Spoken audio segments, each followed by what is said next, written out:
At this centre, in the middle of a North London housing estate,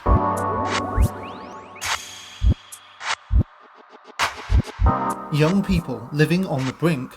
Hit me with a kitchen knife, 9 inches, right here on the side here. Hit my major artery. I had 4 blood transfusions. I had to be resuscitated twice. I was in hospital for about 3 months. And after that, losing my job, I lost everything basically. I've lived on my own since I was 13 years old. This is the best thing that's changed me so far. Are being given a second chance at life. I'm only about 4'11". Since I started here, I've never picked up a brick. You can see yourself improve, that's probably the best thing. A lot of it's to do with patience. You need to be calm, make sure it's level. Through bricks and mortar. I want you to spend as much time with this in your hand as possible, okay? This has got to become like an extension of your arm. The Building Lives Academy in North London is attempting to plug a hole in the skilled builders market with those from severely disadvantaged backgrounds. This is the first step towards a new life. Once you learn a trade, you will never ever be unemployed again. That's the beauty of it. So how's everyone feeling? Apart from playing the Rocky music, are we all psyched up? Oh yeah! Seeing all these guys from all these different backgrounds, and when they come into us and they're sort of like a rabbit in the headlights, don't know what to do. Because I remember being like that when I was a young man, and it was absolutely petrifying. The trail feels like a shovel in your hand, and you think, oh God, how am I going to get these to stick to that? And you don't know what you're doing.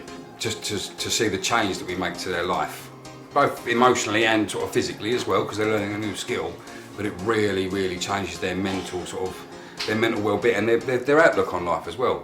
Once you walk through that door, your background, whatever your previous life was, doesn't matter to us. We have a few guys here that have served time in prison. We do have a few here that are, a lot of them we ever lost. After a free 4-month course, students are qualified in bricklaying and given work placement and their very own toolkit. They all lined up in our office and just, it's like clapping and you don't know what to do because you don't know how to take it really, and it puts a lump in your throat. I thought they all masked in here to make complaints, to be fair. They leave here with something they didn't have before, and I think that's the main thing. It's up to employees Ray, Philippa and Stuart to keep the students in check. I said, do you think Philippa's stupid? No, he went there. We do maintain a hierarchy here, so Stuart will bark, and if they annoy me, then they know about it. If they annoy Philippa, then they're in trouble. Confrontational behaviour. We've had people acting unprofessionally. We do have a lot of people that have come in that have just left care, families that are broken down and they're living in hostels, quite a lot of people that are from disadvantaged backgrounds. The nature of the work can sometimes be quite mentally draining, especially when you have people that have got problems or you're having to talk to people on quite a personal level. We are trying to, help people, but we all believe in it and that we're trying to change things. Stuart, he's built up quite a close relationship to a couple of them, so they might go to him with some problems that they wouldn't necessarily talk to Ray and I about. Who? I thought he said Millwall then. They get to know that I won't play with them, so that way I expect a certain amount from them. Anything from that I don't tolerate. I'll treat them exactly as they'd be treated on site. And don't get me wrong, I have to blind at them. And I will tell you straight, a lot of these people have not really been in the real world. Or they do, but in their version of it. And when you get out in the big world, when there's other people there that control your life and will control your life, they will get rid of you. It's as simple as that. We've had a few that have had a few problems, just gang-related stuff, and they've changed their lives. Not all of them make it through the course.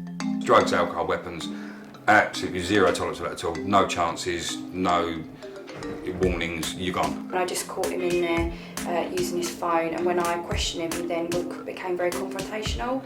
But for those that do,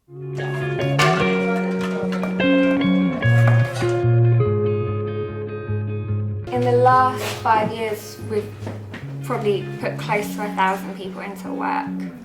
but the Academy faces challenges of its own. We ran out of funding at the end of July. It's a constant battle, and Everyone works so hard. Sometimes I just personally feel I'm letting everyone down because everyone's doing their jobs and they're doing so well, and my job is to get the funding and the money in, and it's when that doesn't happen, ultimately I am accountable and I can't put that responsibility on anyone else. It's really hard. Some mornings I just wake up and I want to cry.